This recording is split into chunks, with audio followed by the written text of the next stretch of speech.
Hello dear students, मेरे Pratap sir आप सभी का आरपी स्टडी क्लासेस में स्वागत करता हूं। आइए स्टूडेंट्स, आज हम लोग क्लास 12th फिजिक्स में एक इम्पॉर्टेंट न्यूमेरिकल पढ़ेंगे जो बोर्ड एग्जाम के लिए बहुत ही महत्वपूर्ण है। लिखा हुआ क्वेश्चन है हमारे पास कि तांबे के 3 तारों के द्रव्यमान 1:3:5 के अनुपात में तथा उनकी लंबाइयाँ 5:3:1 के अनुपात में हैं, उनके वैद्युत प्रतिरोधों का अनुपात क्या होगा। तो देखिए स्टूडेंट्स, यहाँ पर हम लोग को क्या करना है, यहाँ पर दिया हुआ है कि तांबे के तारों का द्रव्यमान को हम लोग यहाँ पर लिखेंगे कि दिया है किसके द्रव्यमान।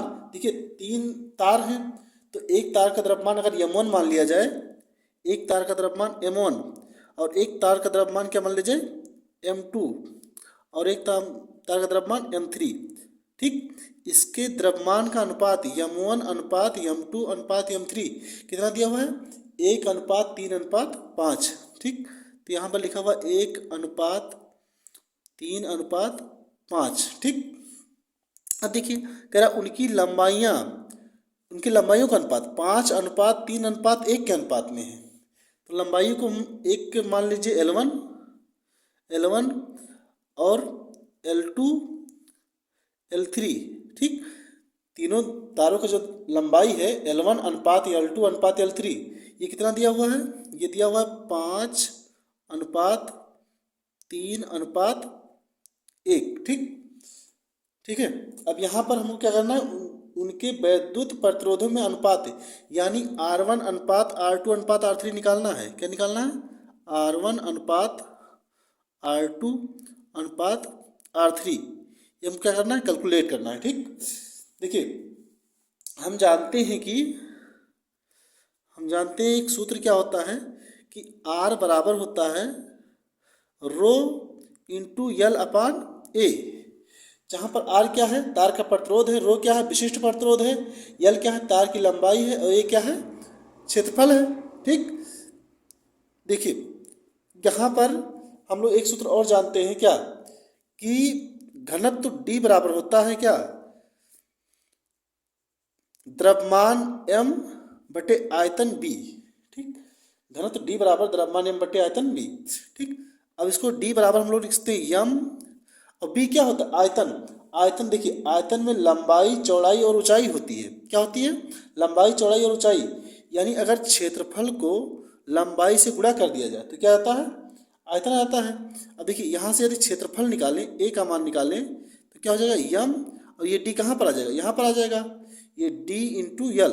D क्या है, डेंसिटी है, और ये क्या L क्या है, तार की लंबाई। ठीक, तो देखिए यहाँ पर अब हम लोग लिखेंगे R बराबर रो L बटा A का मान क्या रख देंगे, m बटा DL। ठीक, अब देखिए ये L अगर ऊपर जाएगा, L और D क्या हो जाएगा, ऊपर हो जाएगा, तो रो L स्क्वायर D बटे M हो जाएगा।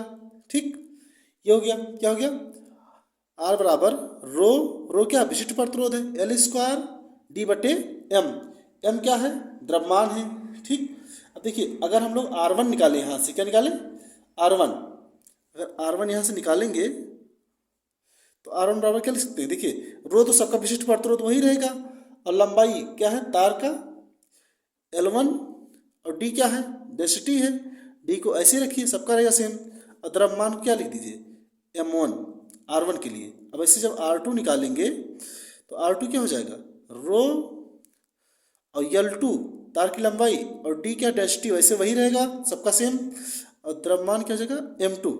ठीक, इसी प्रकार से जब R3 निकालेंगे, R3 तो क्या हो जाएगा, रो L3 इंटू D बटे क्या हो जाएगा M3। ठीक, ये हो जाएगा। देखिए यहाँ पर L1 स्क्वायर, तो यहाँ पर भी स्क्वायर, सब में हो जाएगा, ये स्क्वायर हो जाएगा। ठीक, तो क्या निकालना है हमको, देखिए R1 अनुपात R2 अनुपात R3। ठीक, तो लिखेंगे R1 अनुपात R2 अनुपात क्या R3 बराबर R1 का मान क्या, रो L1 स्क्वायर D बटे M1 अनुपात क्या हो जाएगा इसका, रो L2 स्क्वायर D बटे M2, यहाँ पर रेशियो यानी अनुपात लगाएंगे, रो L3 का स्क्वायर डी बट्टे क्या हो जाएगा M3।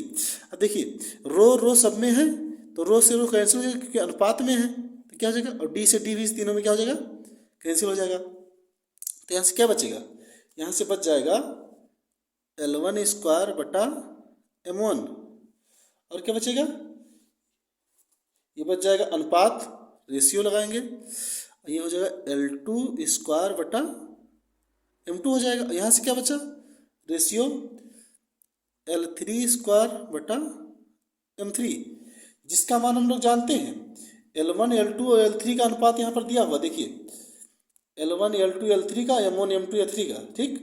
L1 का अनुपात क्या दिया हुआ, M, पहले क्या लिखेंगे, यहाँ पर देखिए L1 का यानी कि 5 हो जाएगा, ठीक।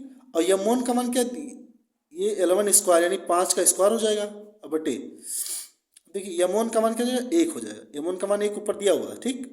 अब देखिए L2 का मान क्या हो जाएगा, 3, तो 3 का स्क्वायर बटे M क्या हो जाएगा, 3, M2 का मान 3, अनुपात लगाएंगे, L3 का मान क्या, 1, तो 1 का स्क्वायर और बटे M3 का मान क्या दिया था, 5, ठीक। अब देखिए ये क्या हो जाएगा, अब ये हो जाएगा 5 का स्क्वायर क्या, 25, ठीक, बटे 1, अनुपात 3 का स्क्वायर 9 बटे 3 हो जाएगा, अनुपात 1 का स्क्वायर 1 बटे क्या हो जाएगा, 5 हो जाएगा, ठीक। अब देखिए ये 3 पचे 15, अगर 15 से गुणा कर दिया जाए सभी में, देखिए ये 3 है, यहाँ 5 है, ठीक, इसके हर में क्या आ रहा है, 3 और 5 आ रहा है। अगर हमको 3 देखिए काट जाएगा, ये 3 से 3 करना 3 3 त्रिक का 9, ठीक। अब देखिए सब में यहाँ पर 1 आ रहा है, यहाँ पर 1 आ रहा है, लेकिन यहाँ पर क्या आ रहा है, 5 आ रहा है। अब ये जो हमें अनुपात सरल अनुपात में चेंज करना है तो ये 5 हटाना है। इस पूरे अनुपात को अगर 5 से गुणा कर दिया जाए ऊपर तो नीचे 5 हट जाएगा, तो ये 5 क्या हो जाएगा, पचहम 25 पंचे 125 हो जाएगा। अनुपात ये देखिए यहाँ पर 3 रहेगा, और जब इसको 5 से करेंगे तो क्या हो जाएगा, 1 हो जाएगा, क्या हो जाएगा, 1 हो जाएगा। तो ये क्या आ गया, ये आ गया R1 अनुपात R2 अनुपात R3, ये क्या आ गया, ये तीनों प्रतिरोध का क्या आ गया, अनुपात आ गया। ओके स्टूडेंट्स, तो ये स्क्रीनशॉट आप लोग इसको ले लीजिए बढ़िया से। ये क्वेश्चन बोर्ड एग्जाम के लिए अति महत्वपूर्ण है, देखिए, ठीक। हमको क्या करना था, प्रतिरोधों में अनुपात निकालना था, जो कि आ गया है। ओके स्टूडेंट्स, ये क्वेश्चन बोर्ड एग्जाम के लिए अति महत्वपूर्ण है, और आप लोग क्या करिए, इसका स्क्रीनशॉट ले लीजिए। ओके, आप लोग बताइए कि वीडियो कैसा लगा, लाइक करें वीडियो को, शेयर करें, कमेंट करें। धन्यवाद।